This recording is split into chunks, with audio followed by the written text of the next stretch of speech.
હાલો આજ તો રાતે જુનાગઢ પૂગી હતા ને વહેલી સવારે વરસાદે જુનાગઢમાં બોલાવી દીધી બાકા શીખી. હાલો તો આપણી ફેવરેટ ઘરમાં 5:30 જેવું થઈ ગયું ને આપણે પૂગી આવી ગોંડલ. ગોંડલ આવવાનું કારણ અહીંથી ભાઈને ઉપાડવાનો હતો.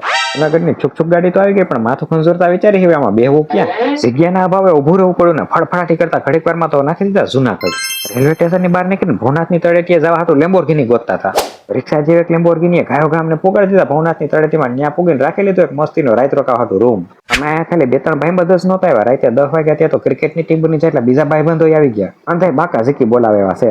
ભાઈબંધ આવ્યા ને હારે આપણે હાટુ ગિફ્ટ લઈ આવ્યા. ગિફ્ટ ખોલી ત્યાં તો ગાંઠિયા નીકળ્યા. રૂમમાં નાઇટ લેમ્પ નહોતો તો અહીંથી નાઇટ લેમ્પ ચલાવીને હવે હોવાનું થાય છે. બીજે દી હવાઈ રહે.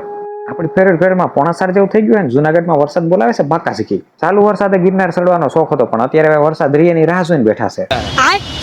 પછી તો વરસાદમાં પલળીને એવા કોથળા પહેરીને તૈયાર થયા. ફૂલ વરસાદમાં હોટલની બહાર નીકળીને ગરમા ગરમ સાને ગાંઠિયા ઠપકાર્યા. તો એવા ચાલુ વરસાદે ગિરનાર ચડવાનો છે પણ એના હાટુ તમારે જુનાગઢ બ્લોગનો પાર્ટ 2 જોવો પડશે. આ બ્લોગ જોવો છો પણ ફોલો નથી કરતા, ફોલો તો કરી નાખો.